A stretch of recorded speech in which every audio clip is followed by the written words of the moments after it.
Whispers from the Brighter World, Beloved Master, Revered Babuji Maharaj, Friday, January 21st, 2008 am.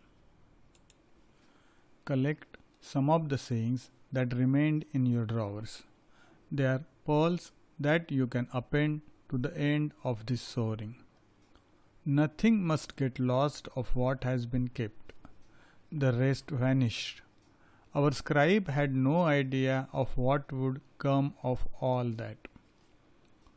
An impressive number of messages were captured on computer, which represents a stock that we are happy to offer you.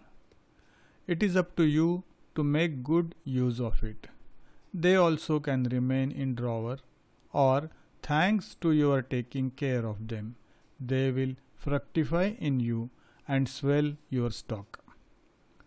Remember Jesus' parable concerning talents. That is about an allusion to the richness of the teachings that he dispensed to his disciples, from which some of them, wiser than others, derived more benefit. If the message of that master, who spoke only of love and tolerance, had been heard, the face of the world would have been rather different. What has become of that today? What have those who pretend to speak in his name done? The evil cannot fade away, but some remain who are still working in the right direction. They are selected souls that work for the good of humanity. Babuji. Same day at 10 am. Masters of all times have left a teaching that illuminated wise men, helped those who aspired to become like them, and touched lightly a certain number of others without producing the least result. These teachings were often misunderstood, distorted, and used for the purposes of power over others.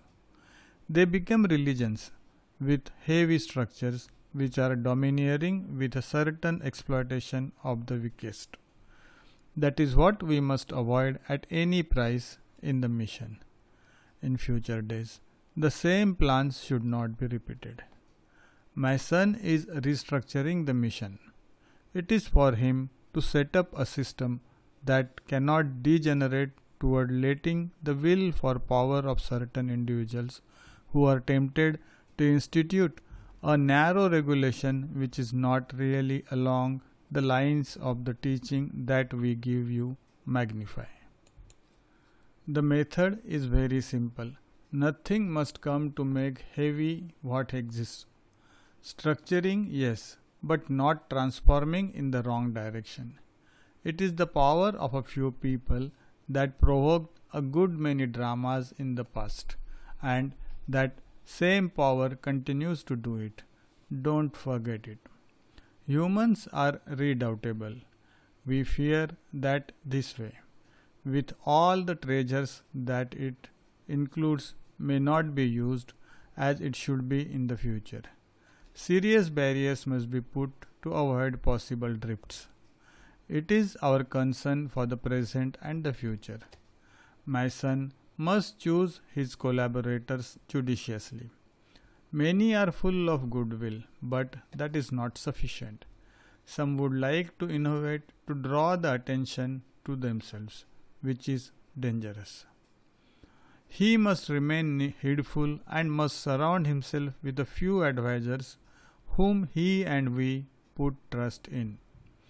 The mission is going to take an important turning point. Nothing must be left to chance. We guide him and support him in his very heavy task with all our love and the confidence that we put in him. Transmit all that to him, my daughter, Babuji. Same day at 11 am.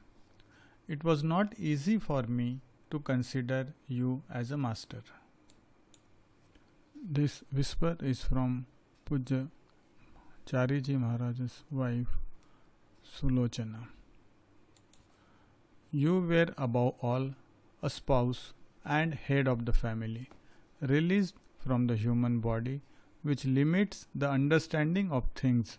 I see you in all your spiritual beauty. I am happy to have shared the life of such a being. Thanks to our beloved and to you, this incarnation was so rich. You are the pivot of this vast enterprise that became the mission. Your fathers appreciate the work that you are accomplishing. It is quite long the lines of what they wish. You should further relieve yourself of what can be passed off. As it has been told to you, surround yourself with educated and noble hearted men who can help you while remaining in humility and not going beyond limits of their function. As far as possible, we will keep in touch through this means by calling upon the services of our scribe, as the beloved Babuji Maharaj calls her. To you, with all my love, Sulochana.